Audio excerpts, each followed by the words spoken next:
Magandang araw po sa inyo mga idol at sa mga giliw kong tagapakinig. Nagkita-kita po tayo muli. Ako po ang inyong Tito Blair. Sa araw po na ito, pakinggan po natin ang kwento ni Alfred, isang binatilyong kinapusman sa tangkad, ngunit hindi sa kabutihan ng kanyang puso. At sa tulong ng isang baston na ibinigay sa kanya ng kanyang tatay na diwende, ay susubukan niyang ipagtanggol ang kanilang lugar mula sa banta ng isang nayon na pinamumugaran ng mga aswang. Samahan niyo po ako sa kwentong to, na puno ng aksyon at misteryo, kung saan patutunayan ni Alfred na ang tapang at kabutihan ng puso ang pinakamakapangyarihang sandata sa lahat. Ngunit bago po ang lahat mga idol, huwag naman po nating kalimutan mag-subscribe at i-hit ang notification bell sa aking YouTube channel na The Voice Addict para sa mas marami pang makapigil hiningang kwentong aswang at katatakutan mula sa mundo ng kababalaghan. Umpisahan na po natin ang kwento. Oh, bakit namumugto na naman yung mga mata mo, Alfred? Nakipag-away ka na naman ba sa mga kaklase mo? Kapag ako, pinatawag na naman ako ng guro mo, mapapalo na talaga kita. Di po, itay. Tinukso na naman po kasi ako ng mga kaklase ko na anak daw ako ng diwende. Hindi po ako lumalaban sa kanila pero nasasaktan po ako sa sinasabi nila kaya po umiyak ako eh. Eh bakit ka ba nasasaktan? Totoo namang maliit ka kaya ka tinatawag na anak ng diwende. Bakit hindi mo nilang tanggapin na bansot ka?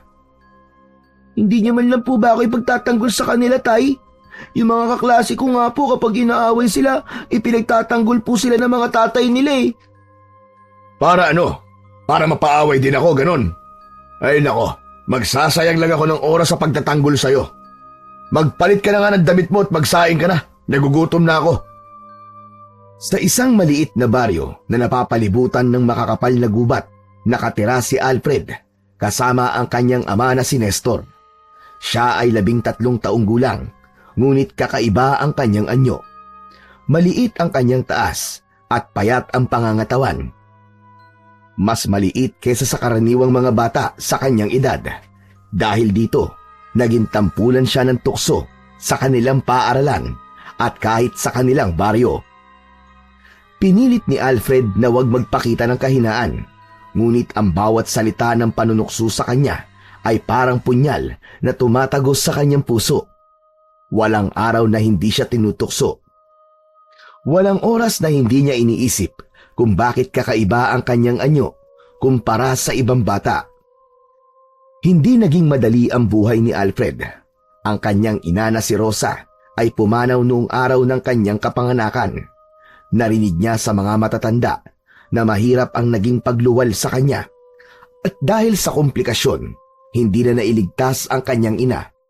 Dahil dito, palaging sinisisi ni Nestor si Alfred sa pagkawala ni Rosa. Sa kabila ng lahat ng ito, nananatili ang paggalang ni Alfred sa kanyang ama. Ngunit patuloy niyang hinahanap-hanap ang pagmamahal na kailanman ay hindi ibinigay ng kanyang tatay. Pinangarap niyang maging sapat at balang araw ay masabi ni Mang Nestor na may halaga siya. Ngunit sa bawat araw na lumilipas, lalo lamang siyang nawawalan ng pag-asa. Sa mga pagkakataong mag-isa si Alfred sa kanilang kubo, madalas niyang iniisip ang muka ng kanyang ina na hindi niya kailanman nakita. Sa lumang larawan nito na nakasabit sa dingding, palagi siyang nagtatanong kung mas magiging masaya ba siya kung buhay ang kanyang ina. Sa kabila ng lahat ng pait sa kanyang buhay, nananatili ang tapang sa puso ni Alfred.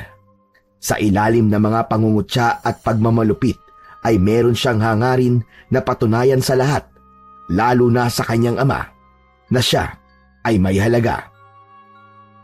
Isang umaga ng Sabado, walang pasok sa paaralan si Alfred. Ganun pa man, ay maaga pa rin siyang nagising. Umupo siya sa hagdan ng kanilang kubo habang nakatingin sa labas. Maya-maya pa ay dumating ang ama niyang si Nestor na may dalang isang supot ng pandesal. Mag-aalmusal na po ba tayo, tatay? Magpapainit na po ako ng tubig para po sa kape natin. Wala tayong tubig. Mag-igib ka muna at maglalaba ka pa mamaya. Pwede po bang mamaya na lang po pagkatapos natin po mag-almusal? Para naman po meron akong lakas kahit papano. Hindi. Ngayon na. Hindi ka kakain hanggat hindi mo napupuno yung drum sa likod ng bahay. Kung kagabi mo pa sana ginawa yon, edi sana wala ka nang gagawin ngayon. Napailing si Alfred at mabilis na kinuha ang 2 timba. Tahimik siyang naglakad papunta sa poso na ilang metro lang ang layo mula sa kanilang bahay. Habang naglalakad ang bata, naramdaman niya ang bigat ng tingin ng mga nakakasalubong niya. Ang iba ay lihim siyang pinagtatawanan dahil sa liit niya. Alam ni Alfred na ang iba ay nagbibiro lang. Ngunit ang paulit-ulit na biro ay unti-unting dumudurog sa kanyang kumpiyansa. Nang makarating siya sa poso, bumungad ang matangkad niyang kaibigan na si Junjun. Kumaway-kaway sa kanya si Junjun na nag-iigib din ng oras na yon. Palagi ka pala nag-iigib dito, Alfred ha? Kaya lalo kang lumiliit eh. Buwat ka ng buwat ng mabibigat. Ikaw talaga, pinunaman na naman ang height ko. Wala akong magagawa. Inutusan kasi ako ni tatay eh. Mamaya paluin na naman ako nun kapag hindi ko kagad siya sinunod. Isa pa yan sa lalo nagpapaliit sa'yo. Yung pagpalo ni Mang Nestor sa'yo. Pero seryoso, hindi ka ba napapagod sa kakautos ng tatay mo? Daig pa niya ang Diyos na 10 lang ang utos eh. Sanay na ako. Isa pa, mas mabuti nang sumunod ako kaysa masigawan at mapalo niya ako. Saka alam ko rin na pagod na si tatay sa trabaho niya. Kaya dapat lang na ako ang gumagawa ng mga dapat gawin sa bahay. Matapos mapuno ni Junjun ng tubig mula sa poso ang timba nito, ay si Alfred naman ang nagbomba sa poso. Akala niya ay aalis na si Junjun, ngunit nanatili yung nakatayo sa harapan niya. Oh, ano pang hinihintay mo, Junjun? Iwi mo na yung mga iniigib mo. Mamaya na, may sasabihin pa kasi ako sa'yo eh. Ano na naman yun? May balita ako kahapon. Nakita ko ang ilang kalalakihan dito sa atin na nasa bahay ni Mang Ruben. Oh, ano naman kung naroon sila sa bahay ni Mang Ruben? Hindi ba manunugis ng mga aswang si Mang Ruben? May plano sila. Narinig ko mismo na sinabi ni Mang Ruben na nayon daw ng mga aswang ang nayon katakutan. Puro aswang daw ang mga nakatira sa nayon na yun eh. Di ba? Eksperto si Mang Ruben sa paghuli at pagpatay sa mga aswang. Kaya ayon sa kanya, balak nilang salakayin ang nayon katakutan. Pero bakit nila sasalakayin ng nayon katakutan? Kahit pugad yun ng mga aswang, kung hindi naman mananakit ng mga aswang doon. Para sa akin, walang dahilan para guluhin ni Mang Ruben ang mga nakatira doon. Ewan ko, kilala mo naman siguro si Mang Ruben, di ba? Parang palaging gustong may patunayan. Saka medyo mayabang din yun. Eto pa, Alfred. Nakita ko ang tatay mo sa isa sa mga kalalakihan na kaharap ni Mang Ruben. Sigurado ko na kasama siyang sasalakay sa nayon katakutan. Naku, hindi dapat sumama si tatay kina Mang Ruben. Masyadong delikado ang gagawin nila. Bakit? Sasabihin mo ba sa tatay mo na wag nang sumama? Ewan ko. Hindi naman niya ako pakikinggan kahit anong sabihin ko eh. Sa bagay. O paano? Uuwi na ako ah. Panligo pa to ng nanay ko eh. Nang umalis na si Junjun ay natigilan si Alfred. Kinabahan siya para sa tatay niya. Alam niya kung gaano kalupit at kalakas sa mga aswang. At alam niya rin na walang karanasan ang tatay niya na makipaglaban sa mga ganoong uri ng nilalang. Kaya nagkaroon siya ng kagustuhan na kausapin ang kanyang tatay tungkol sa pagsama nito kina Mang Ruben para salakayin ang isang nayon ng mga aswang. Pagkatapos niyang mapuno ng tubig ang malaking drum sa likod ng kanilang bahay, ay saka lang siya nakahinga ng maluwag dahil maaari na siyang kumain ng almusal. Kanina pa kasi siya nanginginig sa gutom. Pumasok siya sa loob ng kubo at umasa na makakakain na siya ng ayos. Umupo siya sa harap ng lamesa, kung saan naroon ang isang piraso ng pandesal na may palaman na itlog. Napatingin siya sa kanyang ama na noon ay nasa may pinto habang naninigarilyo. Tay, ito na lang po ba ang natira sa pandesal? Eh ano pa nga ba? Mabuting at may natira pa sa'yo eh. Tigil-tigilan mo nga kakareklamo mo at kumain ka na lang dyan. Hindi naman po ako nagre-reklamo eh. Nagtatanong lang po. Wala nang nagawa si Alfred kundi kainin ang natitirang pandesal. Gutom na siya. Pero hindi niya maialis ang bigat sa dibdib. Habang ninunguya niya ang tinapay, tumikhim si Nestor at nag-utos ng isa pang gawain. Kapag tapos ka ng kumain, simulan mo na maglaba ha. Sayang ang init ng panahon ngayon. Sige po, Tay. Tatapusin ko lang po tong almusal ko. Napabuntong hininga si Alfred. Tumayo siya mula sa upuan matapos kumain. Pero hindi niya napigilan ang sarili na itanong sa kanyang ama ang bumabagabag sa kanya mula pa kanina. Tay, totoo po bang sasama kayo kina Mang Ruben? At saan mo naman narinig yan? Sabi po ni Junjun, nakita niya kayong kausap si Mang Ruben. May balak daw po kayong sugurin ng nayon katakutan. Oo, tama ang narinig mo. Sasama nga ako sa kanila. Pero Tay, sabi nila pugad daw po ng mga aswang ang lugar na yun. Masyado pong delikado. Bakit niyo pa po kailangan pumunta doon? Kailangan naming sugpuin ang mga aswang na yon bago pa tayo sunod nilang biktimahin. Eh paano po kung may mangyaring masama po sa inyo? Tumingin si Nestor kay Alfred. Imbis na matuwa sa pag-aalala ni Alfred, ay nagalit pa ito sa kanya. Pwede ba, Alfred? Tumigil ka na nga sa pakikialam mo. Wala kang alam sa mga bagay nito. Bata ka pa. Pero Tay, Sabi ng tumigil ka na, Alfred eh. Gawin mo lang iniutos ko sa'yo para meron kang pakinabang. At huwag kang nakikialam sa mga usapan ng mga matatanda ah. Humagsak ang balikat ni Alfred. Alam niyang wala na siyang magagawa para kumbinsihin ang kanyang ama. Kinuha niya ang mga labada sa maliit nilang kwarto at tahimik na lumabas. Mas lalong lumalakas ang kaba at pag-aalala niya para sa kanyang tatay. Kinagabihan, habang tulog si Nestor sa tabi ni Alfred, ay gising na gising pa rin si Alfred. Kahit na anong pilit niyang pumikit, nananatiling gising ang isip niya. Paulit-ulit na bumabalik sa kanyang isip ang desisyon ni Nestor na sumama sa pagsalakay sa nayon katakutan at ang posibilidad na may mangyaring masama sa kanyang ama. Humugot ng malalim na hininga si Alfred at tumagilid. Pilit niyang inalis ang mga negatibong bagay na tumatakbo sa kanyang utak. Ngunit hindi siya nagtagumpay hanggang sa hindi niya na namalayan na tuluyan na siyang pumikit at nakatulog. Pagsapit ng umaga, masakit man ang katawan mula sa pagod ng mga gawain kahapon, ay buo na ang desisyon ni Alfred. Kailangang kausapin niya si Mang Ruben at pigilan ito sa plano nitong sugurin ang nayon katakutan. Habang tinatahak niya ang daan papunta sa bahay ni Mang Ruben, ay narinig niya ang tawag ng isang pamilyar na boses mula sa likod niya. Alfred! Alfred, saan ka pupunta? Napahinto si Alfred at nilingon ang kaibigan na si Junjun. Kay Mang Ruben, kakausapin ko siya tungkol sa plano nila na pagsalakay sa nayon katakutan. Ano? Bakit mo gagawin yun? Hindi ako mapakali, Junjun eh. Parang mali ang plano nila. Baka lalo lang sila mapahamak. Kung ganun, sasama ako sa'yo. Wala rin naman akong ginagawa eh.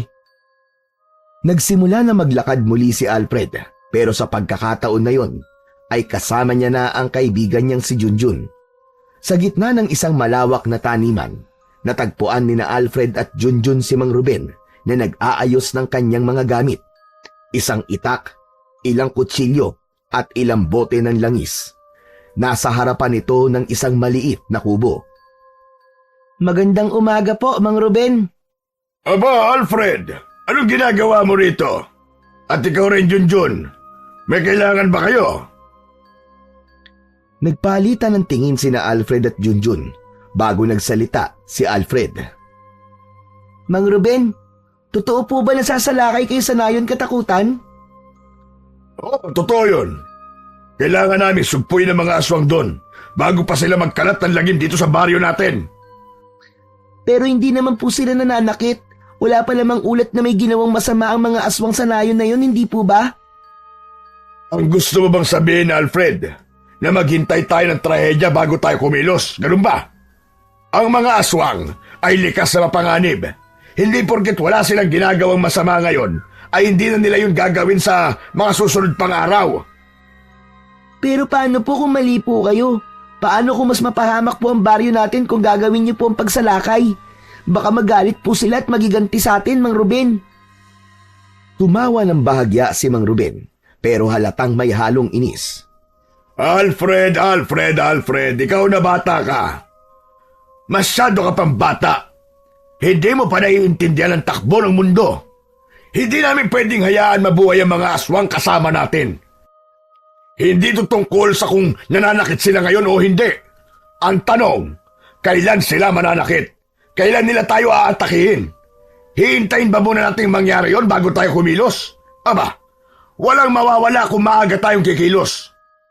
Ala, sige na, umuwi na kayo. Ang mga ganitong usapin ay hindi para sa mga batang kagaya nyo. Tumahimik si Alfred. Nag-isip siya. Labis pa rin siyang nag-aalala para sa kanyang ama.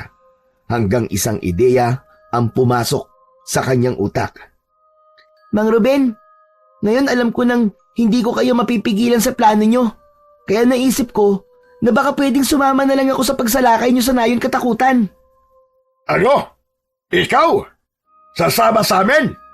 Aba, Alfred, sa liit mong yan, anong maitutulong mo? Baka mapahamak ka lang sa sobrang liit mo. Baka madali kang makahain ng mga aswang. Baka kainin ka ng buo ng mga yon. Gusto ko lang naman po masiguro na ligtas po si tatay. Kahit po maliit ako, ay may maitutulong pa rin po ako sa inyo. Huwag kang mag-alala, Alfred. Kami na ang bahala sa tatay mo. Ang gawin mo, matulog ka na maaga. Baka sakaling paggising mo ay tumangkad ka pa.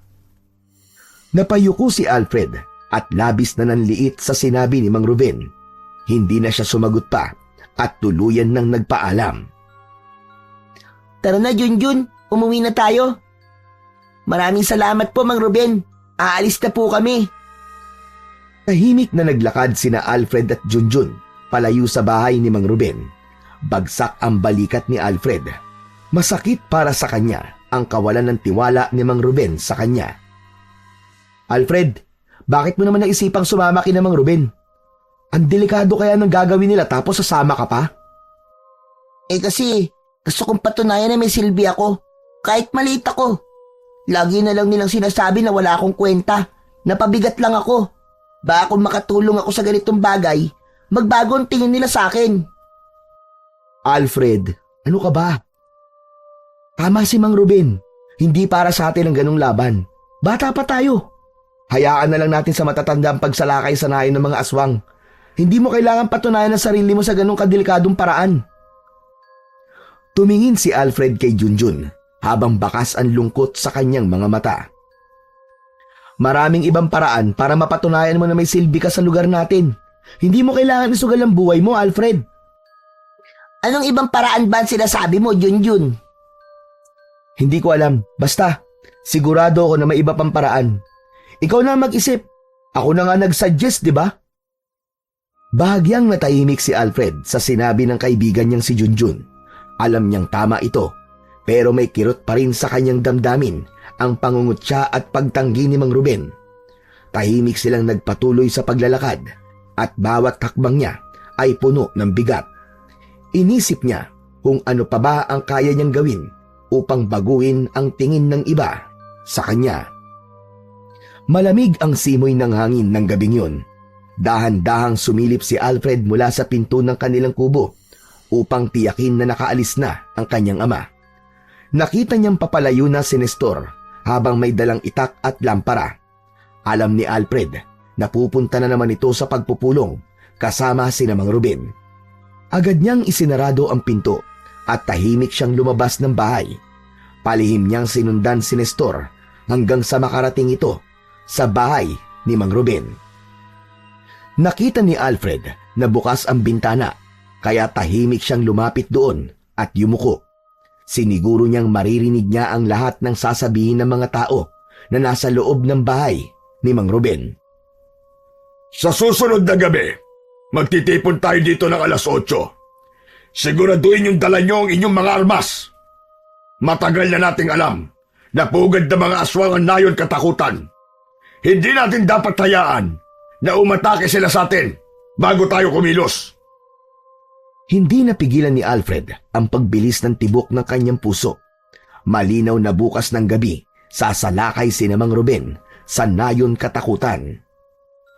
Matapos makuha ang impormasyon kung kailan sasalakay si Mang Ruben sa nayon ng mga aswang, ay nagmamadaling umuwi si Alfred sa kanilang bahay bago pa siya maunahan ng kanyang ama na umuwi.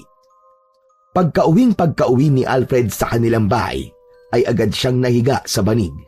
Naging buo na ang desisyon niyang sumama sa pagsalakay sa nayon katakutan upang mapatunayan sa lahat na sa kabila ng pagiging pandak niya, ay meron pa rin siyang pakinabang sa kanilang lugar. Nang sumunod na gabi, ay nakita ni Alfred na umalis ang tatay niya, dala ang isang matalim na itak na hinasa nito na maigi kaninang umaga. Mabilis na kinuha ni Alfred ang isa pa nilang itak at agad na sumunod sa kanyang tatay nang hindi nito nalalaman. Siniguro niyang tahimik ang hakbang niya sa madilim na daan upang hindi malaman ng kanyang ama na siya ay nakasunod dito. Habang naglalakad, naramdaman ni Alfred ang isang kamay na biglang humila sa kanya mula sa likod. Halos mapasigaw siya sa gulat, ngunit pinigilan niya ang pagsigaw nang makita niya si Junjun. Junjun! Ano ka ba? Bakit nanggugulat ka? Kala ko kung sino. Saan ka pupunta, Alfred? Oras na ng gabi Hindi mo na kailangan malaman. Bumalik ka na lang sa inyo. Eh di, sasama na lang ako sa'yo para malaman ko. Pambihira naman talaga yan, ang kulit mo. Ngayon naatake si Mang Ruben sa nayon katakutan. Sasama ako sa kanila. Sasama pa rin ako sa'yo. Gusto ko makakita ng aswang Bahala ka na nga sa buhay mo.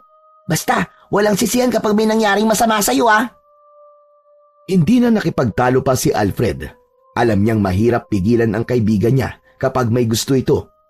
Tumuloy sila sa tahimik na paglalakad hanggang sa makita nila si Mang Ruben kasama ang tatay ni Alfred at ilang kalalakihan na nagtipon-tipon sa labas ng bahay ni Mang Ruben. Palihim na sinusundan ang grupo ni Mang Ruben. Maya-maya pa ay nagsimula na maglakad si Mang Ruben. Patuloy na nakasunod sa mga yon sina Alfred at Junjun hanggang sa narating nila ang nayon katakutan. Nagtago sina Alfred sa likod ng makakapal na mga punong kahoy habang pinanonood ang grupo ni Mang Ruben. Tahimik naman na kumilos ang grupo habang dala ang kanika nilang mga itak, sibat at sulo. Isa-isang hinagisan ni Mang Ruben ng sulo ang mga kubo at agad na nagliyab ang mga yon. Napuno ng apoy ang paligid. Sumingaw ang makakapal na usok at nagising ang mga nasa loob ng kubo. Nagsimula na ang kaguluhan nang biglang lumabas ang mga aswang sa kubo ng mga ito. Ang ilan sa mga ito ay tila mga anino na mabilis na gumagalaw, habang ang iba naman ay may malalaking pakpak na parang paniki. Grabe, Alfred!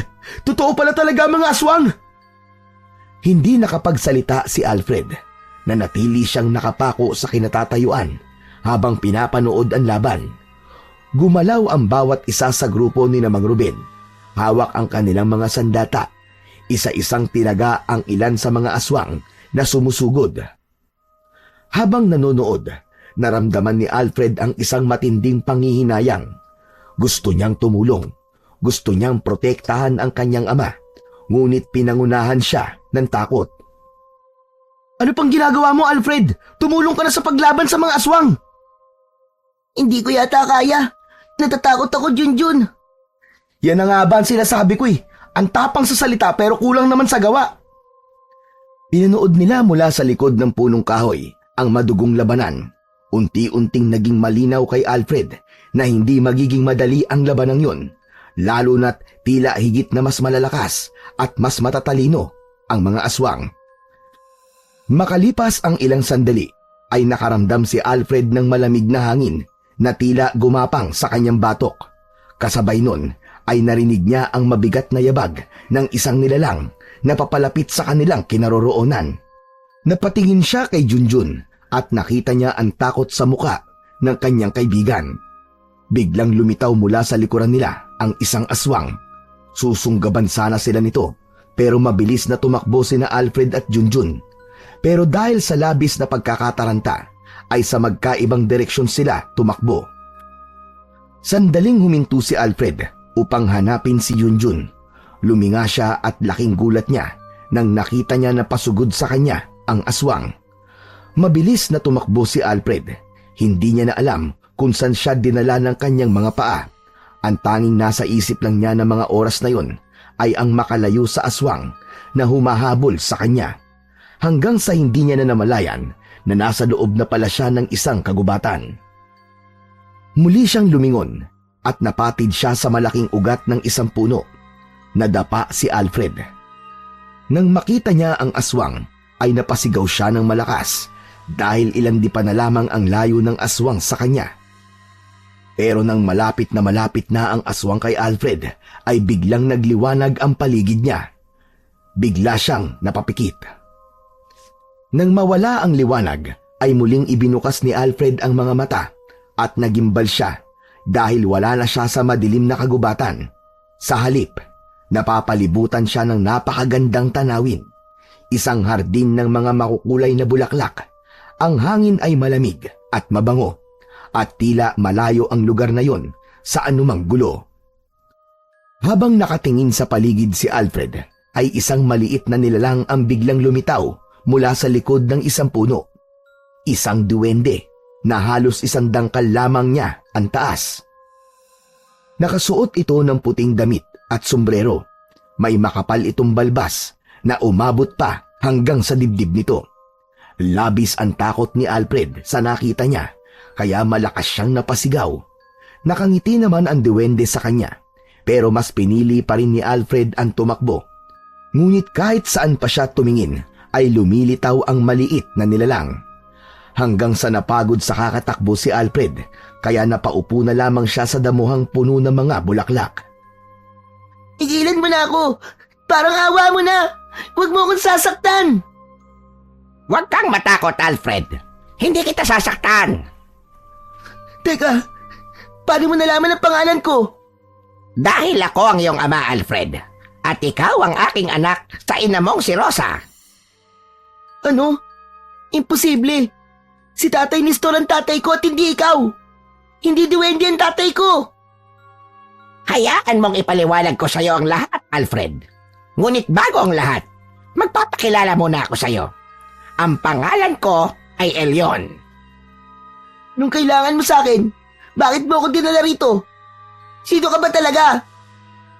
Sinabi ko na nga sa iyo, ako ang tunay mong ama, Alfred. Hindi ko na kayang itago pa sa iyo ang totoo.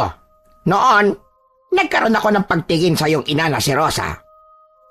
Napakaganda niya. Isang nilalang na kahit ang isang duwende na tulad ko ay hindi nakapagpigil sa kanyang alindog. Imposible! Imposible ang sinasabi mo! Hindi totoo yan! Hindi totoo yan! O Alfred, ginamitan ko ng hipnotismo ang iyong ina upang makuha ko siya. Isang pagkakamaling alam kong hindi mapapatawad sa mundo ng mga tao. At nagkaroon nga ng bunga ang ginawa ko sa iyong ina at ikaw ang naging bunga nun. Napamaang si Alfred. Nanlamig ang kanyang mga kamay. Unti-unting bumalik sa kanyang alaala ang lahat ng panunukso sa kanya. Yung tinatawag siyang anak ng duwende dahil maliit siya. Hindi niya napigilang mapaluha. Kaya pala lahat sila tinutokso ko. Na anak ako ng duwende. Kaya pala maliit ako. Dahil totoo pala na duwende ang tatay ko. Lagi akong nakamasid sa iyo, Alfred. Hindi mo alam kung gaano kahirap para sa akin na nakikita kang nahihirapan sa kamay ng iyong kinikilalang ama. Si Nestor. Hindi kanya tinuturing na anak. Malaki ang galit niya sa iyo dahil alam niyang hindi kanya anak. Pero kaya kong iganti ka sa kanya. Alfred, sabihin mo lang kung ano ang nais mong gawin ko sa kanya at gagawin ko kagad yon. Mabilis na umiling si Alfred. Wag mong gagalawin si Tatay Nestor ko. Kahit malupit siya sa akin, ay mahal na mahal ko pa rin siya. Tunay ngang napakabuti ng iyong puso, aking anak. Kung yan ang gusto mo, ay rerespetuhin ko. Pero ito ang tatandaan mo. Palagi lamang ako nandito para sa iyo. Hindi kita iiwan. Kahit ano pa ang mangyari. Ikaw ba nagligtas sa akin mula sa aswang? Tama ka na naman, Alfred. Hindi ko hahayaan na may masamang mangyari sa iyo. Isa akong duwende, pero ama rin ako. Gagawin ko ang lahat para maprotektahan ka lamang, anak ko. Labis ang pasasalamat ni Alfred. Kahit mahirap para sa kanya na matanggap ang katotohanan, ay unti-unti niyang naramdaman ang kakaibang uri ng pagmamahal mula kay Elyon. Ilang ngayon mo lang ako nakilala, ay nais kong magbigay sa iyo ng regalo. Bibigyan kita ng pagkakataon na humiling sa akin at kahit na ano, at tutuparin ko yon ora mismo. Naging mabilis ang pagsagot ni Alfred at hindi niya na kinailangan pang mag-isip. Gusto kong patunayan sa lahat na kahit maliit ako, meron akong silbi. Gusto kong matulungan ng mga tao sa pakikipaglaban sa mga aswang. Ngumiti si Elyon at sa isang kumpas ng kamay nito ay isang baston ang unti-unting lumitaw mula sa hangin. Lumutang yon sa harapan ni Alfred. Ang baston ay yari sa makinis na kahoy na naglalabas ng puting liwanag. Ito ang sagot sa iyong kahilingan, anak ko. Ano? Isang baston? Ano magagawa ng baston na ito para sa kahilingan ko sa'yo? Hindi ito isang ordinaryong baston lamang, Alfred. Ito ay mahiwaga at makapangyarihan. Isa itong mabisa na panlaban sa kahit na anong kampon ng kadiliman. Niyawakan ni Alfred ang baston at sa sandaling yon ay naramdaman niya ang kakaibang init na dumaloy sa kanyang buong katawan. Ang baston na yan ay may kakayahang magbago. Maaari itong maging anumang sandata na may isip mo. Itak, sibat, pana. Lahat ng kailangan mo para labanan ng mga aswang. Isipin mo lang kung anong gusto mong sandata ay pakikinggan ka ng baston na yan. At hindi lang yon ang kayang gawin ng baston na yan. Marami pa yang kayang gawin at ang gusto ko ay ikaw na ang tumuklas sa mga bagay na yon. Kung totoo ang sinasabi mo, malaki nga may tutulong nito para sa pakikipaglaban ko sa mga aswang. Nababahala kasi ako sa ginagawa ng mga tao sa amin sa nayon katakutan ay gaganti ang mga aswang sa amin. Kaya kailangan namin maganda sa posibleng pagsalakay ng mga aswang. Ngayon, Alfred, kaya mo nang patunayan sa lahat na ikaw ay may silbi. Alam ko magagawa mo ito at magtatagumpay ka. Tinatanggap ko ito, Elyon. Tatay Elyon pala. Gagawin ko po ang lahat para protektahan ng mga tao sa lugar namin. Ngunit, nais kong ipaalam sa'yo na meron itong kapalit. Anong kapalit? Kapag natapos mo na ang misyon mo, kapag nagapi mo na ang mga aswang at naprotektahan ang iyong bayan, kailangan mo nang sumama sa akin sa mundo ng mga diwende. Napalunok si Alfred. Hindi niya alam kung kaya ba niyang ibigay ang kapalit na hinihingi ni Elyon, lalo na't nasanay siyang mabuhay kasama ang mga tao. Huwag kang mag-alala. Ipinapangako ko, magiging masaya ka sa mundo ko, sa totoong mundo mo. Nag-isip si Alfred ng matagal, ngunit sa huli ay tumango siya. Kung yan ang kailangan maging kapalit para maprotektahan ko lang ang mga tao, ay tatanggapin ko. Napakabuti talaga ng iyong puso, Alfred. Huwag kang mag-alala, dahil hinding-hindi kita pababayaan. Bilang ama mo, palagi akong nakagabay sa'yo, lalo na kapag kailangan mo ang aking tulong. Pinagmasdan ni Alfred ng mabuti ang hawak niyang baston.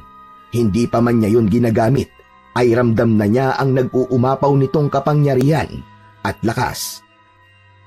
Maya-maya pa ay ikinumpas ni Elyon ang mga kamay nito at napapikit muli si Alfred nang masilaw siya sa puting liwanag na bumalot sa kanya.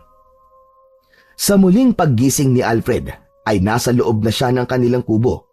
Naramdaman niya ang lamig ng banig na tinutulugan niya at sa sandaling yun, naisip niyang panaginip lamang ang lahat ng nangyari. Ngunit nang tumingin siya sa kanyang kamay, ay naroon pa rin ang baston na ibinigay sa kanya ni Elyon. Hindi pa naginip ang nangyari. Totoong lahat yun. Biglang bumukas ang pinto ng kubo. Si Nestor, ang kanyang ama, ay pumasok na sugatan habang hawak ang balikat na may malaking kalmot mula sa aswang. Napansin ni Alfred ang pagod at sakit na bakas sa mukha nito. Tatay! Tatay, ano po nangyari sa inyo? Ang mga aswang sa nayon katakutan. Ang dami nila. Hindi namin inaasahan na ganun sila kalakas. Inasan po si Mang Ruben? Nasaan po ang iba? Malungkot na umiling si Nestor. Marami sa amin na napatay. Si Mang Ruben at ilan lang ang nakatakas. Pinaligiran kami ng maraming aswang. Maling-mali ang ginawa namin. Tatay, ang dami niyo po sugat. Dapat po nating gamutin kagad yan. Agad na kumuha si Alfred ng palanggana na may tubig at isang basahan. Sinimulan niyang linisin ang mga sugat ng kanyang ama kahit nanginginig ang kanyang mga kamay. Bakit pa po kasi kailangan niyo lumaban sa kanila eh? Hindi namin kayang hintayin na sila ang umatake sa atin. Mas mabuti nang kami ang unang kumilos. Pero hindi namin inaasahan ng ganito. Natapos ni Alfred ang paglilinis ng sugat ng kanyang ama at nilagyan ito ng benda. Tumayo siya at tiningnan ang baston na nakapatong sa tabi niya. Pagkatapos ng ilang sandali, ay nahiga sa banig ang kanyang ama. Unti-unti itong nakatulog ng dahil sa pagod. Habang si Alfred naman ay nanatiling gising.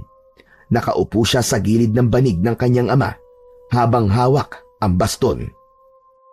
May awang humaplos sa puso niya habang nakatingin kay Nestor. Kahit pa hindi maganda ang trato nito sa kanya, ay hindi niya pa rin kayang hindi maramdaman ang awa dito. Hanggang sa bumalik sa isipan ni Alfred ang sinabi ni Elyon tungkol sa baston, na hindi lang yun sandata dahil may iba pa yung kayang gawin na kailangan niyang matuklasan. Naisip niya ng sandaling yun na baka isa sa kakayahan ng baston ay ang manggamot o kaya naman ay makapagpagaling ng sugat. Mas lumapit pa si Alfred sa natutulog na si Nestor at dahan-dahang itinapat dito ang baston.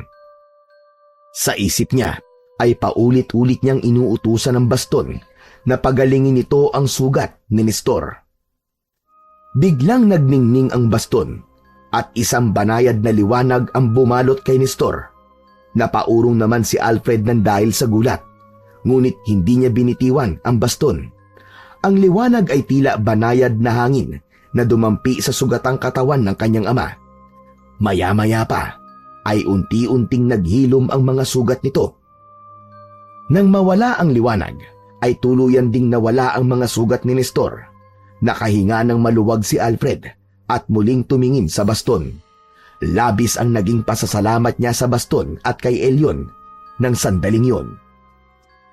Kinaumagahan, habang naghahanda ng almusal si Alfred, ay nagulat siya sa pagbalikwas ni Nestor ng tayo.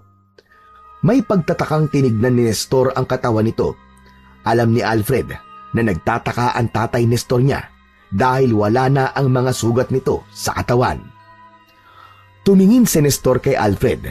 Gulat na gulat ang mukha nito. Alfred, ano nangyari? Bakit wala na ang mga sugat ko? Hala, oo nga po no. Nakapagtataka po na wala na po kayong sugat. Samantalang kagabi po, punong-puno po kayo ng kalmot at mga kagat mula sa aswang. Hindi po kaya pinagaling po kayo ni Papa Jesus? Ay, ewan ko. Imposible naman ganun kabilis na naghilom ang mga sugat ko. Tay, wag niyo na pong isipin yon. Ang importante po, wala na po kayong sugat. Kumain na po kayo at sigurado po ako gutom na gutom po kayo. Nakatulala na pumwesto ng upo si Nestor sa kanilang hapagkainan. Simula sa araw na yon, ay tuluyan nang naniwala si Alfred sa kakayahan ng baston at hindi na siya makapaghintay na magamit niya yon sa pakikipaglaban sa mga aswang kung sakaling gumanti at umatake ang mga yon sa kanilang lugar.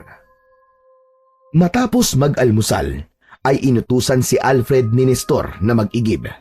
Agad namang sumunod si Alfred at umalis siya sa kubo nila, dala ang isang timba at ang baston. Pakiramdam niya ay hindi niya na kayang mawalay pa sa katawan niya ang naturang baston, kaya naman dinala niya yon kahit na sa pag-iigib. Pagdating niya sa poso ay agad niyang inumpisang punuin ang timba ng tubig.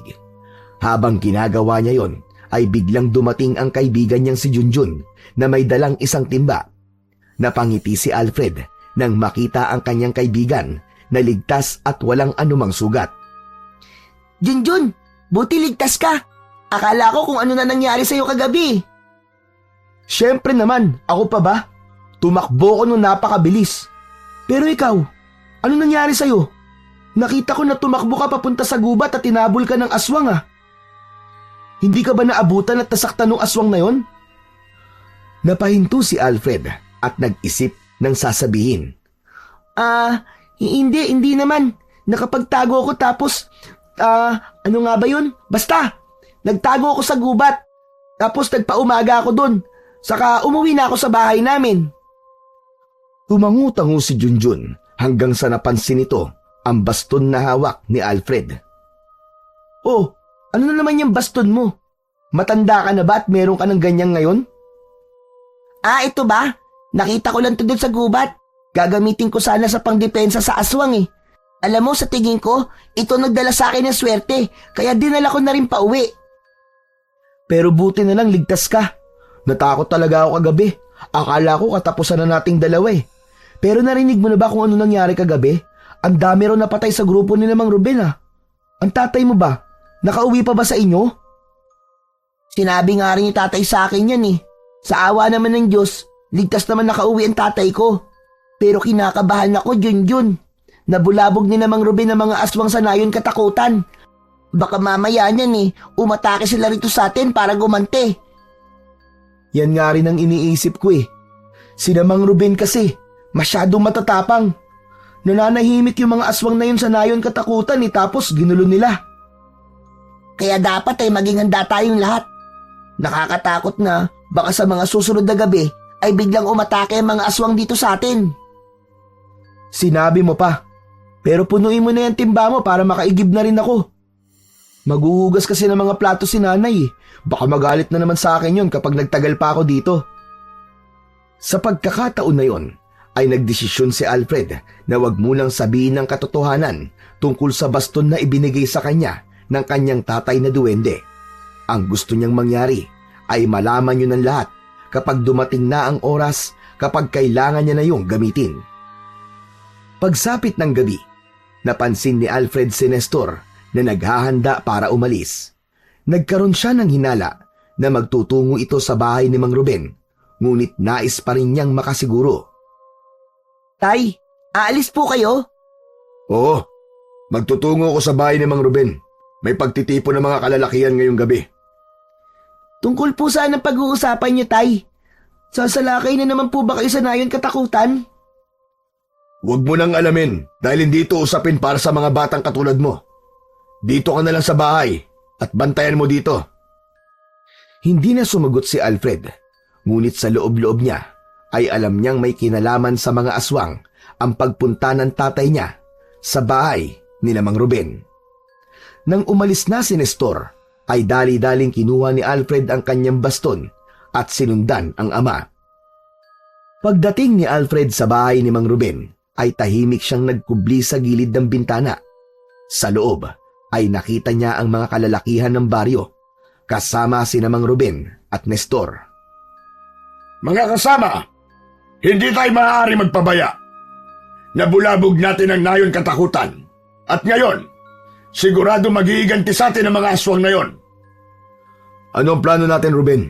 Hindi natin pwedeng hayaan na lang na umatake sila nang hindi tayo handa. Tama ka, Nestor. Kailangan nating maganda.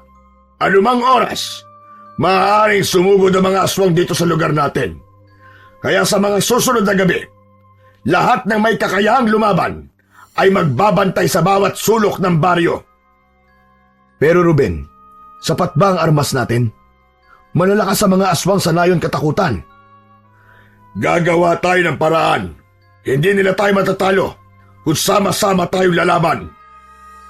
Habang nakikinig si Alfred, ay ramdam niya ang kaba. Alam niyang malaki ang banta na kinakaharap ng kanilang lugar. Ngunit sa kabila nun, ay may halong pananabik siyang nararamdaman dahil sa wakas ay magagamit na niya ang kapangyarihan ng baston. Matapos mapakinggan ang pagpupulong sa bahay ni Mang Ruben, ay mabilis siyang bumalik sa kanilang bahay. Buo na ang loob niyang gamitin ang mahiwagang sandata upang patunayan sa lahat, lalo na sa sarili niya, na kahit maliit siya, ay kaya niyang maging isang bayani. Tahimik ang baryo ng gabing yun. Nakaupo si Alfred sa harap ng maliit na lamparang nagbibigay liwanag sa loob ng kanilang kubo. Hawak niya ang baston habang malalim na nag-iisip. Biglang humangin ng malakas at tila nagbago ang temperatura sa paligid. Sa ibabaw ng lamesa ay biglang lumitaw si Elyon habang nakangiti kay Alfred. Nagulat naman si Alfred ng mga sandaling yun at halos mabitiwan ang baston. Pero agad siyang kumalma nang mapagtanto niya na si Elyon lamang yun. Kumusta nga, Alfred? Tatay Elyon, ikaw pala yan. Ayos lang po ako. Nakakagulat ka naman po. Bigla-bigla ka nalang sumusulpot. Sinabi ko naman sa'yo na palagi ako nakabantay sa'yo, anak. Napansin ko lang na tila masyado kang tahimik nito mga nakaraang araw. Ano ba ang nangyayari sa'yo? Nagamit ko na po kasi ang baston. Napagaling ko po mga sugat ni Tatay Nestor. Bakit mo pa siya tinulungan? Alam mo namang malupit siya sa'yo, hindi ba? Oo nga po. Pero kahit ganun po, hindi ko naman po kayang hayaan siyang magdusa. Siya pa rin po nagpalaki sa akin. Bilib na talaga ako sa'yo, anak ko. Natural na talaga sa'yo ang pagiging mabuting tao. Pero kailangan mong isipin ang sarili mo minsan. Hindi lahat ng tao ay karapat-dapat sa kabutihan mo. Alam ko naman po yun. Pero hindi po ako mapapalagay kung may magagawa po ako para tumulong, pero hindi ko po gagawin. Yan ang dahilan kung bakit gusto kitang tulungan. Pero tandaan mo ito, Alfred. Ramdam ko na malapit nang umatake ang mga aswang dito sa inyong lugar. Ano po? Malapit na? Paano niyo po nalaman yun? Nararamdaman ko. Isa akong nilalang ng kalikasan. At may koneksyon ako sa mga bagay na hindi mo nakikita. Kailangan mo na magsali sa paggamit ng baston. Kailangan na, bago pa umatake ang mga aswang mula sa nayong katakutan, ay gamay mo na ang paggamit sa kapangyarihan ng baston. Paano po ako magsasanay? Hindi ko po alam kung paano to gagamitin sa pakikipaglaban sa mga aswang. Ang baston na yan ay bahagi ng iyong sarili simula nang ipagkatiwala ko yan sa'yo. Pakinggan mo ito, Alfred. Pakiramdaman mo ang kapangyarihan nito. Gamitin mo ang imahinasyon mo. Inilapit ni Alfred ang baston sa kanyang dibdib. Pumikit siya at bigla niyang naramdaman ang kakaibang init mula rito. Yan ang sinasabi ko sa'yo. Hayaan mong ang baston na magturo sa'yo kung ano ang dapat mong gawin. Hayaan mong maging isa kayo nang sa ganon ay magamit mo ang buong lakas at kapangyarihan nito. Dahan-dahang nagmulat ng mga mata si Alfred. Salamat po, Tatay Elyon. Gagawin ko po ang lahat para maprotektahan ang baryo namin. Mabuti kung ganon. Pero tandaan mo ito, Alfred. Hindi lang lakas ang kailangan sa labanang ito. Kailangan mo rin ng tapang at talino. Ngunit huwag kang mag-alala. Palagi lang akong nasa paligid upang gabayan at bantayan ka. May sasabihin pa sana si Alfred, ngunit biglang naglaho si Elyon. Yun pala ay parating na si Nestor. Ilang segundo lang, simula nang mawala si Elyon, ay siyang pagpasok naman ni Nestor sa kanilang kubo. Doon napatunayan ni Alfred na totoong malakas ang pakiramdam ni Elyon. Nang sumunod na araw, ay maagang nagising si Alfred. Habang malalim pa ang tulog ng tatay Nestor niya, ay kinuha niya ang baston at maingat na lumabas. Nagtungo siya sa gubat, dala ang determinasyong maging handa sa labanang paparating. Pagdating niya sa gitna ng kagubatan, ay huminto siya at humigpit ang hawak niya sa baston. Maya-maya pa, ay pumikit siya at hinawakan ng baston gamit ang dalawa niyang kamay. Unti-unting naramdaman ni Alfred ang kakaibang init mula sa baston. Sa kanyang inisip niya ang isang espada, isang matalim, mahaba at makapangyarihang espada. At sa isang iglap, parang likidong ginto ang baston na unti-unting nagbago ng anyo. Nang iminulat niya ang kanyang mga mata, ay hawak na niya ang isang kumikinang na espada. Totoo nga! Ang astig naman ito! Inayos ni Alfred ang kanyang posisyon at hinawakan ng espada ng mahigpit. Pakiramdam niya ay ginagabayan siya ng baston sa kung ano ang dapat niyang gawin. Malakas na inihampas ni Alfred ang espada sa hangin. Sinubukan niyang gayahin ang mga galaw ng mga mandirigma na napapanood niya sa telebisyon ng kanilang kapitbahay. Bagamat mabigat sa simula, nang tumagal ay naramdaman niyang parang sumasabay sa kanyang kilos ang sandata. Maya-maya pa, naisip ni Alfred ang isang palaso. Agad na nagbago ang espada sa kanyang kamay at naging isang makintab na pana na may gintong palaso. Sinubukan niyang targetin ang mga puno sa kanyang paligid. Sunod naman niyang inisip ang isang itak at ang baston ay nagbago muli. Naging isang matalim na itak yun. Sinubukan din ni Alfred ng isang maliit na punyal. Sa bawat pagpapalit ng anyo ng baston, ay naramdaman niya ang kakaibang koneksyon niya sa baston na parang nagiging bahagi yun ng kanyang katawan. Sa gitna ng pagsasanay, ay biglang naramdaman ni Alfred ang paglakas ng hangin sa kanyang paligid. May naramdaman siyang kakaiba. Paglingon niya sa kanyang likuran, ay nakita niya si Elyon na nakatayo sa tabi ng isang puno. Nanonood yun sa kanya habang nakangiti. Pinapalakpakan siya ni Elyon na tila tuwang-tuwa sa ginagawa ni Alfred. Napakagaling mo, Alfred! Napakagaling mo! Hindi ko akalaing ganito kabilis ang magiging progreso mo. Pinapahanga mo ko, anak. Tatay Elyon, kanina ka pa po ba dyan? Oo, nakita ko kung paano mo ginamit ang baston. Natutuwa ako dahil nagiging isa kayo ng sandatang yan. Mabilis kang matuto kahit wala kang gabay. Mukhang pati ang pagiging mandirigma ay likas na sa'yo. Ipinagmamalaki kita, anak. Salamat po sa baston na ito. Pero, paano ko po malalaman kung sapat na po ang kakayahan ko para sa laban? Huwag kang mag-alala. Ang baston ay tutulong sa'yo kapag oras ng tunay na laban. Ang mahalaga sa ngayon ay patuloy kang magsanay at pagkatiwalaan mo ang iyong sarili.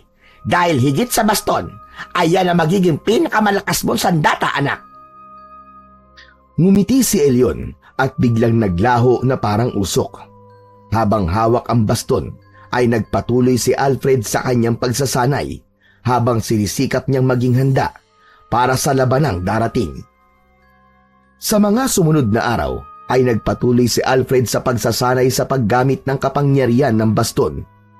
Kapag meron siyang pagkakataon, ay palagi siyang nagtutungo sa gubat dahil doon ay sigurado siyang walang ibang tao ang makakakita sa kanya. Hanggang isang umaga, habang abala si Alfred sa pagsasanay, ay natigilan siya nang may narinig siyang kaluskos mula sa kanyang likuran. Agad siyang tumigil at inihanda ang baston na noon ay nasa anyong isang sibat. Sino ka? Lumabas ka! Magpakita ka sa akin! Mula sa likod ng isang puno ay dahan-dahang lumabas ang kaibigan niyang si Junjun. Junjun? Anong ginagawa mo rito? Alfred, huwag ka magagalit sa akin ha. Sinundan kasi kita kasi ang daming beses na kita nakikitang pumupunta na mag-isa dito sa gubat eh. Hindi mo na ako dapat sinundan pa dito. Gusto ko lang na mamalaman kung anong ginagawa mo dito eh. Pero ano ba yung hawak mo? At bakit nag-iiba-iba yan ng anyo? Kanina pa kasi kita pinapanood eh. Alam ni Alfred na hindi niya na maitatago ang kanyang sikreto sa kanyang kaibigan. Huminga siya ng malalim at tumingin ng diretso kay Junjun. Junjun, may sasabihin ako sa'yo. Pero kailangan mangako ka muna na hindi mo sasabihin sa kahit kasino ang mga malalaman mo. Ano? Teka, bakit naman? Basta mangako ka muna, Junjun. Kapag sinabi mo agad dito sa iba, hindi na ako makikipagkaibigan sa'yo. Oo, sige, pangako. Ano ba kasi yun? Junjun, anak ako ng isang duwende. Ano? Ano? Teka, ano na naman kalokohan yan? Sineryoso mo ba yung mga tukso ng mga tao sa'yo? Hindi ako nagbibiro, Junjun. Elyon ang pangalan ng tatay ko na isang duwende. Siya ang nagbigay sa akin ng baston na to. Ibinalik ni Alfred ang baston sa orihinal nitong anyo. Napanganga si Junjun sa nakita. Diyos ko! Totoo ba to? Totoong totoo, Junjun. Anak ako ni Elyon na isang duwende. Noon daw, nagkagusto siya sa nanay ko. Kaya ako ganito, maliit at kakaiba. Kung ganun, totoo pala talaga ang tukso nila na anak ka ng isang duwende. Tama ka. At may isa pa akong sasabihin sa'yo. Ano pa? Malapit nang malaman ng lahat ng tao ang tungkol sa akin. Dahil nalalapit na ang pagsalakay ng mga aswang sa lugar natin, Junjun. Anong ibig mo sabihin? Kailangan kong gamitin ang baston na ito para tulungan ang lugar natin sa pakikipaglaban sa mga aswang. Kaya nagsasanay ako sa gubat sa pagsanay nitong baston. Ito ang ibinigay sa akin ng tatay kong duwende nang humiling ako sa kanya na gusto kong patunayan sa lahat na kahit na maliit ako ay may silbi rin ako. Nagpalitan ng tingin sina Alfred at Junjun. Maya-maya pa, tumango si Junjun at ipinatong ang kamay nito sa balikat ng kaibigang si Alfred. Pangako Alfred, hindi ko sasabihin kahit kanino ang sikreto mo. Nandito ako para sumuporta sa'yo. At kahit anak ka pa ng duwende o kung anumang lamang lupa, kaibigan pa rin kita. Hindi na magbabago yun. Maraming salamat, Junjun ah. Napangiti si Alfred. Sa kabila ng bigat ng kanyang dalahin, naramdaman niyang hindi siya nag-iisa dahil sa pagtanggap sa kanya ni Junjun. Matapos magsanay para sa araw na yon, ay naglakad na si Alfred pauwi sa kanilang kubo. Kahit paano ay masaya siya dahil may isang tao nang nakakaalam sa kanyang sikreto. Bagamat may kaba sa kanyang dibdib, ay tiwala si Alfred na magagawa niyang iligtas ang lugar nila mula sa mga aswang sa nayon katakutan. Pagdating ni Alfred sa kanilang kubo, ay natigilan siya nang makita niya si Nestor na nakaupo sa isang sulok habang hawak ang lumang larawan ng kanyang nanay. Nakalugmok ito at nangingilid ang luha sa mga mata habang pinagmamasdan ang larawan. Tahimik lang si Alfred na nakatayo sa pintuan at hindi niya alam kung paano niya lalapitan ang kanyang ama-amahan. Maya-maya pa ay tumingin si Nestor sa kanya ng matalim. Anong tinitingin-tingin mo dyan? Wala po, tay. Huwag mo akong tawagin tatay. Napaatras si Alfred sa lakas ng boses ni Nestor. Nakita niyang nanginginig ang kamay nito habang hawak ang larawan. Kung hindi dahil sa'yo, buhay pa sana ang asawa ko. Kung hindi siya nabuntis sa'yo, kasama ko pa sana siya hanggang ngayon. Tatay, hindi ko naman po ginusto na mangyari yun.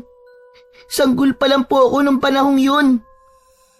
Sinabi na huwag mo akong tawagin tatay eh. Hindi kita anak. Tuluyang bumagsak ang luha ni Alfred pero hindi na siya nagsalita. Alam mo bang baog ako? Kaya imposibleng ako ang iyong ama. Matagal ko na pong alam ang bagay na yan, tay. Kasi kahit kailan, hindi ko naman po naramdaman na itinuring niyo akong anak. Araw-araw niyo pong ipinaparamdam sa akin na hindi ako nanggaling sa inyo. Pero tay, alam niyo po ba? Hindi po ako galit sa inyo kasi ikaw po nagpalaki sa akin. Kahit palagi ka pong galit sa akin, ikaw pa rin po ang tinuturing kong tatay. At mahal na mahal ko po kayo. Napalunok si Nestor. Tila hindi nito alam ang sasabihin. Biglang tumayo si Nestor at iniwasang tumingin kay Alfred. Agad itong lumabas at iniwang mag-isa si Alfred sa loob ng kubo. Umupo si Alfred habang walang tigil ang pagpatak ng kanyang mga luha. Kinuha niya ang larawan ng kanyang ina at itinapat yun sa kanyang dibdib. Isang gabi, habang mag-isang naglalakad si Alfred ay napadaan siya sa tapat ng bahay ni Mang Ruben. Napahinto siya nang makita niya ang grupo ng mga kalalakihan. Kasama si Nestor na nag-uusap ng seryoso. Tahimik siyang lumapit sa mga yon at nagtago sa likod ng isang puno upang pakinggan ang pinag-uusapan ni Mang Ruben. Nagbago na ang plano. Kailangan salakayin natin muli ang nayon katakutan bago sila maunang umatake sa atin. Pero Ruben, di ba't malaki ang nawala sa atin nung huli? Marami sa grupo natin na napatay ng mga aswang. Sa tingin ko, ay naghahanda na sila sa malaking pagsalakay at mas malaki ang mawawala sa atin kung hahayaan natin silang tuluyang maging handa. Kung hindi tayo kikilos ngayon, baka lahat ng tao rito ay mamatay. Hindi na napigilan pa ni Alfred ang makisali sa usapan ni Mang Ruben. Naisip niya na malalaman din naman ng mga yon ang gagawin niyang pagtulong, kaya mas mabuti pang ipaalam na niya yon sa mga ito. Lahat ay nagulat nang makita si Alfred, lalo na si Nestor. Alfred, anong ginagawa mo rito? Gusto ko pong sumali sa pakikipaglaban sa mga aswang, Tay. Napatingin ang lahat kay Alfred. Saglit na katahimikan ang bumalot bago tumawa ng malakas si Mang Ruben at ang ibang kalalakihan. Ikaw? Makikipaglaban sa mga aswang? Sa tingin mo ba, kaya mong harapin ang mga aswang sa liit mong yan? Alfred, ano ba? Umuwi ka na. Humanda kapag uwi ko mamaya sa bahay. Seryoso po ako. Gusto ko pong tumulong. Maniwala po kayo sa akin. Alfred, hindi naman sa minamaliit kita, pero parang ganun na nga. Tignan mo nga ang sarili mo. Anong laban ng isang maliit na katulad mo sa mga aswang? Makinig ka sa tatay mo at umuwi ka na lang. Napansin ni Alfred ang mga mata ni Nestor na punong-puno na ng galit at hiya. Nanghina si Alfred sa mga salitang narinig niya, pero hindi niya pinakita ang sakit na nararamdaman. Tumalikod siya, nabitbit ang kanyang baston at tahimik na naglakad palayo. Habang naglalakad sa madilim na daan, huminto siya sa isang tabi at hinigpitan ang hawak sa baston. Hindi ko kailangan ng pag-aproba nila. Kailangan may magawa ako. Hindi na ako magpapadala sa tukso at panlalait na ibinabato nila sa akin. Patutunayan ko sa kanila na walang malaki ang nakakapuwing. Sa sandaling yon ay mas lalong tumibay ang determinasyon ni Alfred. Alam niyang hindi siya matitinag kahit ano pa ang sabihin ng iba. Pagpasok ni Alfred sa kanilang kubo ay bumungad sa kanya ang katahimikan. Nilapag niya ang baston sa gilid at huminga ng malalim. Pinilit niyang kumalma matapos ang nangyari sa bahay ni Mang Ruben. Makalipas ang ilang sandali ay bumukas ng malakas ang pinto. Dumating si Nestor na galit na galit. Matalim ang mga mata nitong nakatingin kay Alfred. Maigpit na hinawakan nito ang braso ni Alfred. Ano na naman bang kagaguhan ang ginawa mo, Alfred? Pinahiya mo ako sa harap ni Mang Ruben at ng mga tao ron. Wala ka talagang dala sa akin kundi puro kahihiyan. Hindi ko po intensyon na ipahiya ka, Tay. Gusto ko lang po talagang tumulong. Alam ko pong kaya ko. Bakit ayaw niyo bang maniwala sa akin? Kaya mo? Kaya mo? Wala kang alam sa pakikipaglaban, Alfred. Hindi ka nga marunong humawak ng itak.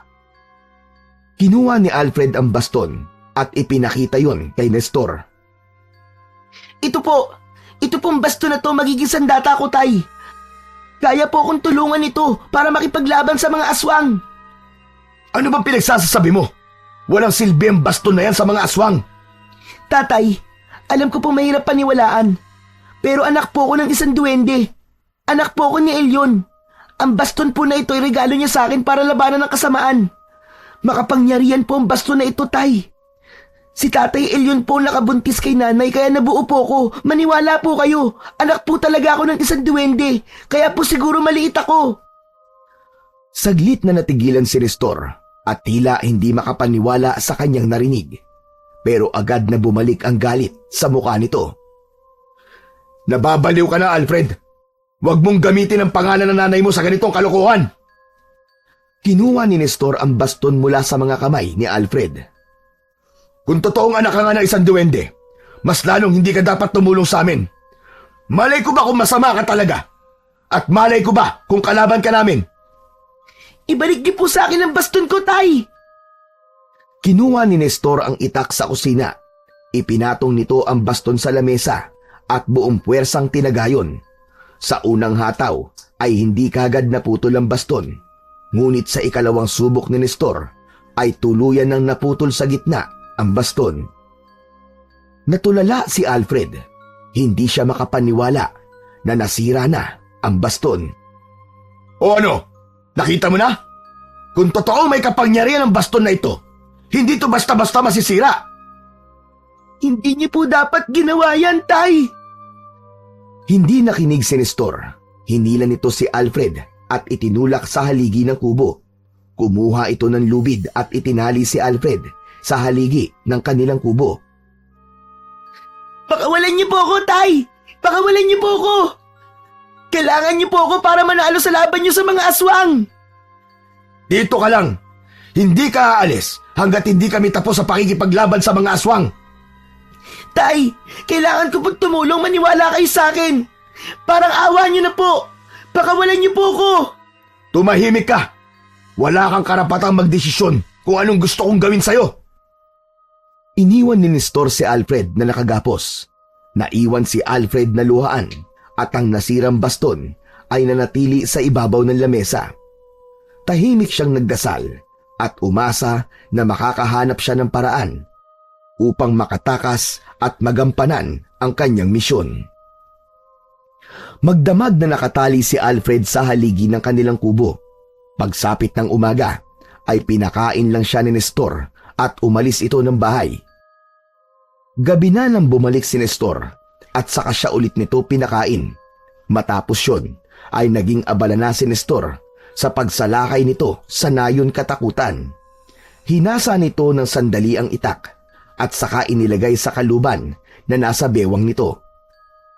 Muling sinubukan ni Alfred na makiusap sa kanyang tatay. Tay, parang awa niyo na po. Pakawalan niyo na po ako rito. Sinabi ko na sa'yo, Alfred, di ba? Dito ka lang. Pakakawalan kita pagkatapos ng laban namin sa nayon katakutan. Tay, alam ko pong alam niyo na kaya kong tumulong. Natatakot ako na baka kung ano pong mangyari sa inyo ron kung wala ako. Tumahimik ka nga, Alfred. Wala nang magagawa yung pagmamakaawa mo sa akin. Pagbalik ko, mag-uusap tayo tungkol sa tatay mong duwende na yan. Wala nang nagawa si Alfred nang lumabas na si Nestor ng kanilang kubo. Nang isarado nito ang pinto, ay napayuko na lamang siya. Hindi niya napigilan ang muling pag-agos ng luha sa magkabilaan niyang pisngi. Nang muli niyang makita ang nasirang baston, ay doon niya napagtanto na kahit makawala siya roon, ay hindi niya pa rin magagawang labanan ng mga aswang dahil sira na ang baston na kanyang pangunahing sandata. Habang unti-unti nang nauupos ang pag-asa ni Alfred, ay biglang nagliwanag ang paligid. Sa harapan ni Alfred ay lumitaw si Elyon. Agad itong ngumiti ng malaki sa kanya. Tatay Elyon! Wala ka nang dapat ipag-alala pa, Alfred. Tutulungan kita. Labis ang gulat at tuwa ni Alfred nang makita ang kanyang tatay na duwende. Lumapit si Elyon, itinaas nito ang dalawang kamay. Sa isang iglap ay lumuwag ang lubid na nakagapos kay Alfred at kusang nalaglag sa sahig. Agad siyang tumayo at lumapit kay Elyon. Salamat po, Tatay Elyon. Hindi ko po alam kung anong gagawin ko kung wala po kayo. Akala ko po hindi na po ako makakawala rito eh. Hindi ba't ang sinabi ko sa'yo ay hindi kita pababayaan?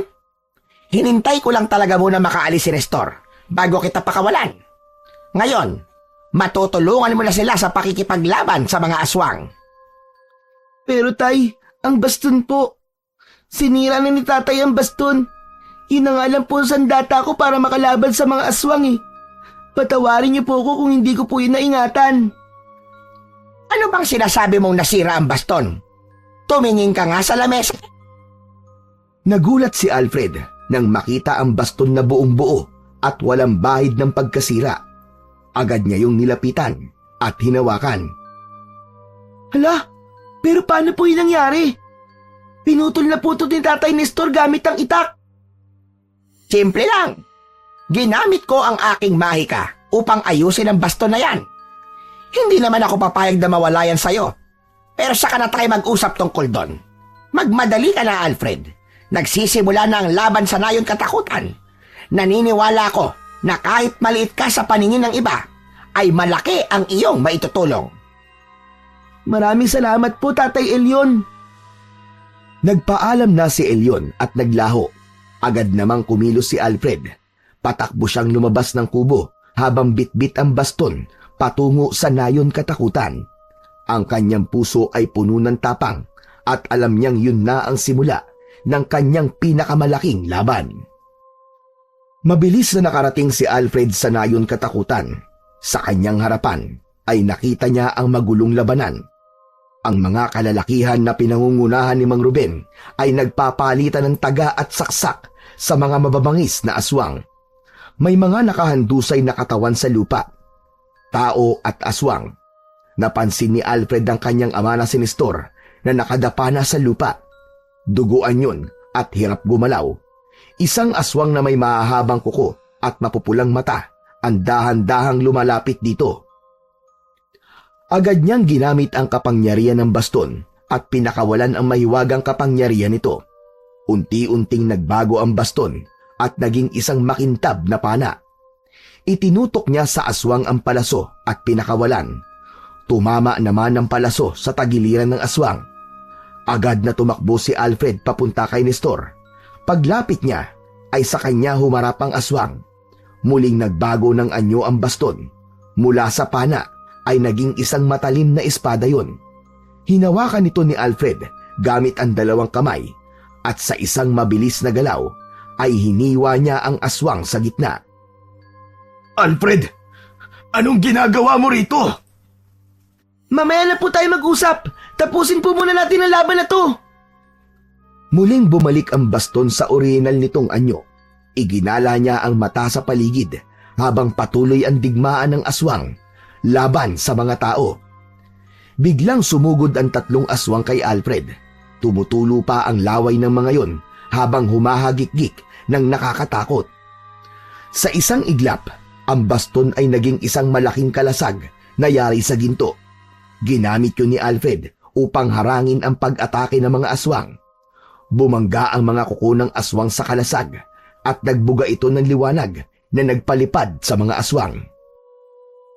Habang nasa ere ang isa sa mga aswang, ay mahigpit na hinawakan ni Alfred ang baston na isa ng mahabang sibat. Ibinato niya ang sibat sa aswang at tumagos ang sibat sa dibdib ng aswang na naging dahilan upang magliyab yun at tuluyang mamatay. Kusang bumalik ang baston sa mga kamay ni Alfred na para bang meron yung sariling isip. Muling nagbago ang baston at naging isang pares ng matatalas na espada. Tumakbo si Alfred papunta sa isang aswang at pinutol ang mga pakpak nito. Nang bumagsak ang aswang sa lupa, ay sabay niyang itinarak ang dalawang espada sa dibdib nito. Nagliyab yun hanggang sa maging abo. Isang mas malaki at mas mabangis na aswang ang sumugod kay Alfred. Humugot ito ng isang nakakasindak na alulong habang papalapit sa kanya. Bumalik sa pagiging espada ang baston at walang takot na sinalubong ni Alfred ang malaking aswang. Ang aswang ay nagpakawala ng mabibilis na galaw at pag-atake. Ngunit napigilan yun ni Alfred gamit ang espada. Nagtagumpay siyang maisaksak ang espada sa katawan ng aswang at nang hugutin niya yun ay tinaga niya ang leeg nito. Lumipad sa kung saan ang naputol nitong ulo. Hanggang sa nakita ni Alfred si Mang Ruben na napapalibutan ng dalawang aswang. Hirap nang lumaban si Mang Ruben ng mga sandaling yon dahil sugatan na ito. Muling tumakbo si Alfred. Ang baston ay naging isang pana na may dalawang palaso. Sabay-sabay niyang pinakawalan ng mga palaso at tumama yon sa noo ng dalawang aswang. Natupok ang mga yon at naging abo. Nagpatuloy ang madugong labanan. Ang baston ni Alfred ay patuloy na nagbabago ng anyo. Ang bawat aswang na lumalapit kay Alfred ay natatamaan ng mga malupit na hampas at atake ng kanyang mga sandata. Hanggang sa nagsama-sama ang natitirang mga aswang at sabay-sabay na sumugod kay Alfred. Itinaas naman ni Alfred ang baston sa ere at sa kanyang isipan ay inisip niyang magiging isang dambuhalang espada yon. Ang baston ay agad na nagbago at buong tapang na hinarap ni Alfred ang pulutong ng mga aswang. Isa-isa niyang hinarap ang mga yon. Bawat galaw at atake niya ay puno ng tapang at kahusayan. Sa wakas, ang huling aswang sa nayon katakutan ay bumagsak sa lupa habang nagliliyab at tuluyan nang naging abo. Matapos ang madugong laban ay isa-isang lumapit ang mga tao kay Alfred. Nagpasalamat at nagpugay ang mga yon sa kanya. Hindi makapaniwala ang mga ito sa tapang at husay na ipinakita ni Alfred na dati ay minamaliit lamang. Maya-maya pa ay lumapit si Mang Ruben kay Alfred. Alfred, iho, patawarin mo ko. Hindi ko inakala na ganito kakalakas. Akala ko isa ka lamang batang walang kakayahan. Pero ikaw pa pala nagligtas sa ating lahat. Ginawa ko lang po ang dapat, Mang Ruben. Saka, gusto ko rin pong patunayan sa lahat na kahit maliit po ko, ay may maitutulong pa rin po ako. Sana po'y maging silbing aral din ito sa inyo na wag husgahan ng isang tao base sa panlabas nitong anyo. Si Mang Ruben ay tumango. Bakas sa mukha nito ang labis na pagkapahiya. Nagpalakpakan ang lahat ng tao. Ilang malalakas na lalaki ang lumapit at binuhat si Alfred sa balikat ng mga ito. Habang buhat si Alfred ng mga kalalakihan, ay naramdaman niya ang pagtanggap na matagal na niyang inaasam. Yun ang unang pagkakataon na hindi niya naramdaman ang pagiging maliit o walang halaga. Sa gabing iyon, siya ang sentro ng atensyon. Ngunit sa kabila ng ingay ng pagdiriwang, ay napansin ni Alfred ang kanyang tatay Nestor. Nakatayo ito sa gilid at tahimik na nakatingin sa kanya. Nang magtama ang mga mata nila, ay bigla itong tumalikod at naglakad palayo. Nagpatuloy ito sa paglalakad hanggang sa tuluyang naglaho sa kanyang paningin. Habang binubuhat pa rin ng mga tao si Alfred, na puno ng lungkot ang kanyang puso, ang buong akala niya ay matutuwa ang kanyang tatay sa kanyang ginawa, ngunit tila kabaligtaran pala ang nangyari. Puno ng katahimikan ng gabi nang dumating si Alfred sa kubo nila. Bagamat nagtagumpay sila laban sa mga aswang, ay ramdam niya ang bigat sa kanyang puso dahil sa tila kawalan ng kasiyahan ni Nestor sa ipinakitang tapang at lakas ni Alfred. Binuksan ni Alfred ang pinto at inabutan si Nestor na nakaupo sa isang lumang bangko. Nakayuko ito at tahimik. Napansin ni Alfred na tila hindi makatingin si Nestor sa kanya. Tatay, bakit po parang hindi po kayo masaya? Masaya ako, Alfred. Pero nahihiya ako sa'yo. Lumapit si Alfred at umupo sa tabi ng kanyang tatay Nestor. Hinayaan niya itong magsalita. Napag-isip-isip ko kung gaano ako naging malupit sa'yo. Minaliit kita, sinaktan kita, at pinagbawalan pa kitang sumama sa laban. Pero ikaw pa rin na nagligtas sa akin. Hindi lang sa akin, kundi sa lahat. Ano mo nagawa yon, Alfred? Paano mo ako nagawang iligtas sa kabila ng lahat ng ginagawa ko sa'yo? Dahil kahit anong mangyari po, kayo pa rin po ang itinuturing kong tatay. Alam ko po na hindi ako ang totoong anak nyo. Pero hindi nagbago ang nararamdaman ko. Kayo ang tumayong ama sa akin. At dahil doon, mahal na mahal ko po kayo, tatay. Natigilan si Nestor at tila hindi makapaniwala sa kanyang narinig. Unti-unting napuno ng luha ang mga mata nito. Alfred, patawarin mo ko sa lahat ng nagawa kong kasalanan sa iyo. Sa lahat ng hirap na dinanas mo ng dahil sa akin. Natawad ko na po kayo, tatay. Matagal na po. Agad na niyakap ng mahigpit ni Nestor si Alfred. Maraming salamat. Maraming salamat, anak. Hindi ko alam kung paano ako makakabawi sa iyo. Hindi niyo po kailangan bumawi sa akin, tay. Ang mahalaga po, magkasama pa rin tayo at buhay po tayong dalawa. Sa gabing iyon, sa maliit na kubo ni na Alfred, ay nawala ang lamat ng galit at hinanakit sa pagitan nilang dalawa. Ang yakap na yon ay naging simbolo ng bagong simula. Hindi perpekto, ngunit puno ng pagmamahal at pag-asa. Habang magkayakap sina Alfred at Nestor, ay biglang lumitaw si Elyon sa harapan nila.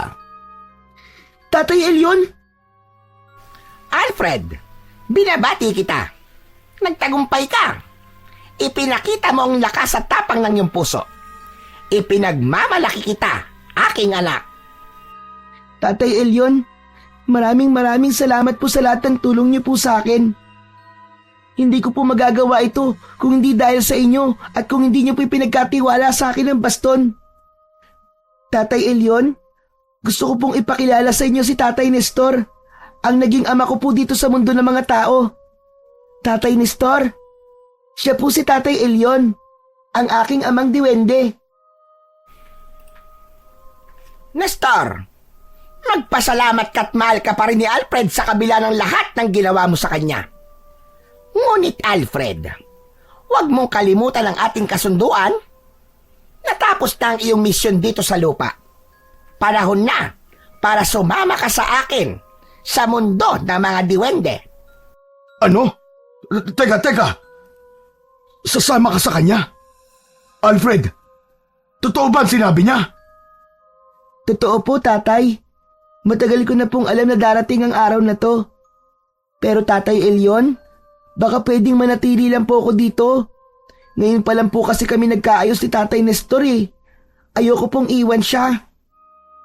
Saglit na nag-isip si Elyon habang nakatitig kay Alfred. Tinitigan niya ang kanyang anak.